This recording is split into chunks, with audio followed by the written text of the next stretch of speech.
Alex and Paul are at a retail park, lying in wait for the right target. They spot a punter leaving a shop and heading for his car. Okay. They've got their mark. Sorry, police emergency. Step away from the vehicle. Please hand me the keys to the car. We've got the keys to the car now. Thank you. ETA about 5 minutes.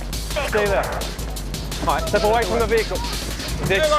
This is a car. Yeah, you can see that.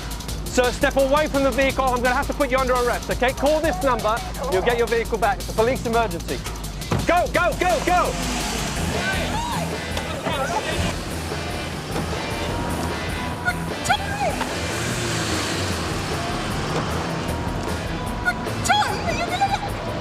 What are you doing?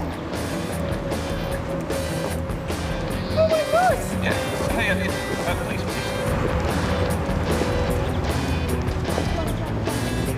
The mark calls the number on the card Alex gave him, but when he gets through to the local chip shop, there'll be no help at all. Let's take another look. As soon as they spot a mark, they move in, and they move in quickly. We've got the keys to the car now. The mark, taken by surprise, obeys their commands and hands over his keys. Step away from the vehicle. The hustlers waste no time jumping in the car, but the mark now wants to see ID. This is a car. Yeah, you can see that. Alex thinks fast. Right. Sir, step away from the vehicle. I'm going to have to put you under arrest, okay? Call this number. You'll get your vehicle back. It's a police emergency. Alex successfully commandeers the vehicle, and Paul drives them swiftly away. Go, go! This is really an extreme example of social compliance. By using police badges and creating this situation, we've gotten someone to give us their car. Now, as con men, we know how people react when confronted with the police.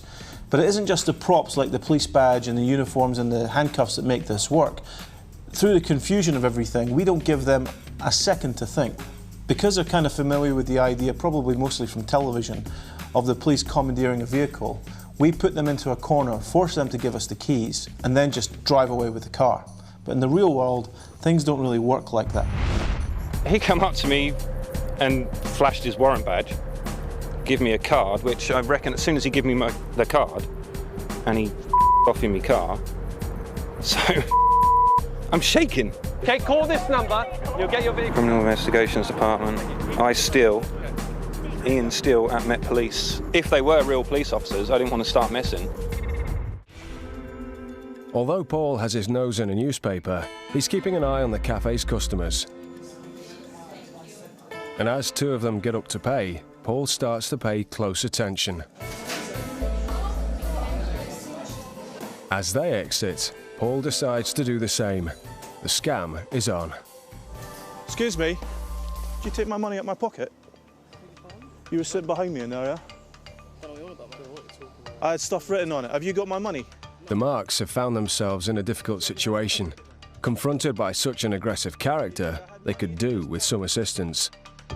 Luckily, a friendly copper is on hand. I had money in this pocket, and you were sitting right behind me. You know you were. Is there a problem, gentlemen?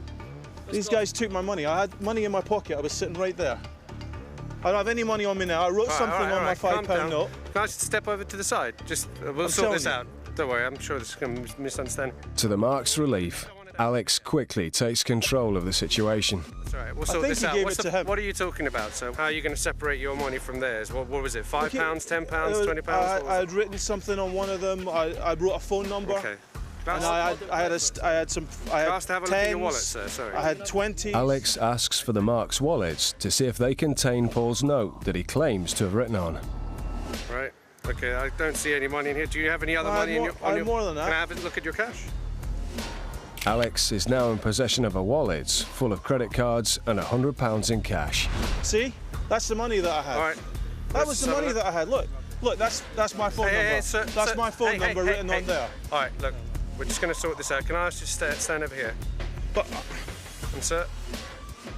And even though the banknote in question has appeared, Alex takes the other wallet just in case. Gentlemen, can I ask you to come with me? Can I hold the money? Sir, just stand over here until I come and deal with you. You're all the same. The evidence seems to suggest that Paul is right, but with a few well-chosen words, Alex puts the Marks at ease. This gentleman It's quite well known around this area. Just step back inside, I'll come and get you, yeah? I just don't want him to be aggravated by... The Marks happily sit themselves down in the cafe, pleased to be away from the uncomfortable situation. They now wait for friendly copper Alex to deal with the agitated man and return with their wallets. Oh, what are you saying? I'm saying that I really think this thing on my head itches. And Okay. But they'll have a long wait. Because the policeman, the scruffy man and their wallets have disappeared around the corner and are gone for good. After spending 10 minutes trying to get their heads round what's just happened, the Marks start wondering where the policeman and the dodgy gentleman have got to. But just like their wallets, they're nowhere to be seen. So how did that banknote that Paul had written on end up in the Marks' pocket? When Paul paid for his cup of tea, he handed that note to the waitress, who placed it in the till. Then, when the Marks got up to pay, they received that note in change. Having identified his marks, Paul texted Alex, who was waiting just around the corner. And everything's in place to pull off the coffee fix. You're interested in buying some really good copies? We've got them straight from Thailand. £3 each. I've got... Looking like she's come straight from the market, Jess has got a bag full of pirate DVDs. Oh, the Vinci Code, have you seen that? No? I'll make you a little pile anyway, I think. That one, reader? Are you interested in any of these ones? They're £3 each, or 2 for £5, or 3 for £7. Yeah, just do 2 Yeah. for 5. They're all really Jess's rock-bottom prices and persistent manner have paid off. Hey, you'll love that. Thank you very much. Enjoy. This lady buys 2 discs for £5. Jess's next customer isn't so amenable. This is the one. That's £3. He buys just 1 DVD for £3. Are you interested in any DVDs? Good copies? And these guys take a bit of persuading too. Okay, that's £3. Another meagre £3 for Jess. Yeah. Do you watch DVDs? Yep. Have you seen it? She presses on, but it's slim pickings in this pub, and at this rate, Jess is in for a long night. Those 2? You sure? That was pretty quick. Yeah, that's pretty quick. That is 2 for £5. Only selling a DVD to a police officer. You're Oh, you know what? I knew I recognised you from somewhere. It looks like her long night might be spent in a police cell. But this scam hasn't just come to a premature end. It's about to get started. Because that undercover policeman is Alex. And he's not the only plainclothes copper in the pub. I recognised you from somewhere. Bloody hell. No, only so. Paul and Alex had been there all along, keeping an eye on who bought the dodgy discs and waiting to make their move. This has happened again and again and again. I'm not even going to read you your rights because you know you bought You know one. what? I knew I recognised you from somewhere. Yeah, exactly. Now sit down and be... After slapping the cuffs on Jess in full view of everyone, Everybody else, Hello? the boys start dealing with her customers. sit down and be quiet. you, shut it. All right? Right. It's a miracle You right bought there. a couple? All right. Did you buy How many a couple? Did you buy? But they're not interested in making more arrests.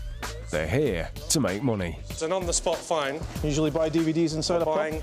The boys' fake ID and confident manner quickly convince the Marks that this is a genuine police raid. Okay, can I have the DVD? And to avoid any complications, the local police force have been made aware of this scam taking place. Okay. What's your second name? How many did you buy? 2. The boys take back the Marks DVDs as evidence. All right, Daniel, you got an on-the-spot fine of £50. You can pay it or you can come with us. Your choice. Apparently, the offence of buying a pirate DVD carries an on-the-spot fine of £50. Sign there. Okay. £50, please. As a further convincer, each Mark is made to admit liability by signing an official-looking piece of paper. But do you know exactly what the police look like when you're on holiday? Sometimes all it takes is a blue jacket and a walkie-talkie to look the part. And a convincing accent. See? Can I see your passport, please? Yeah. I also need to see your passport. See? Of course Alex isn't radioing police headquarters. He's actually talking to Jess, who's just out of sight in the car. Just some report. We're just doing some check. One of the girls hands over her passport even before Paul can get his one out as a convincer. You have a passport? Stolen passports can be used for identity theft, illegal immigration, even terrorism. so it's no wonder they fetch considerable sums on the black market. Alex now has 2 genuine passports in his hands, and he's not planning to give them back. Hola. Hola. There seems to be a problem with his radio. One moment, I have to check with the radio in the car. Hola. Hola. See. It's a real pain. You've got to carry your passport everywhere here. Whilst Paul keeps the marks talking, Alex is in his car and gone.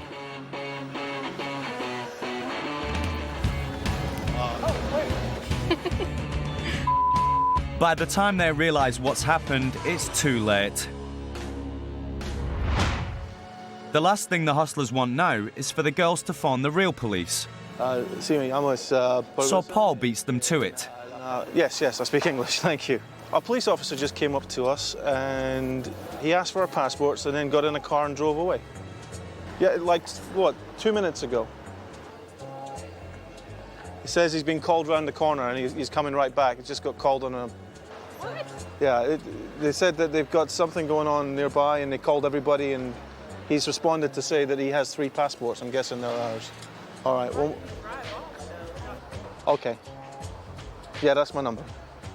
All right. Doesn't speak very good English, but basically take about 10 minutes. He's gone around, if somebody's stolen something who I guess looks like us. Likely story, but the fake phone call has bought the hustlers a little more time. Now all Paul has to do is disappear without arousing suspicion. Can you look after that for just a second? I'll go walk around. He said it's just around the corner. I'm just going to have a look and come back. As proof that he's coming back, he leaves his book with the marks. He'd finish reading it anyway. Before long, it dawns on the marks that Paul, the policeman and their passports won't be coming back.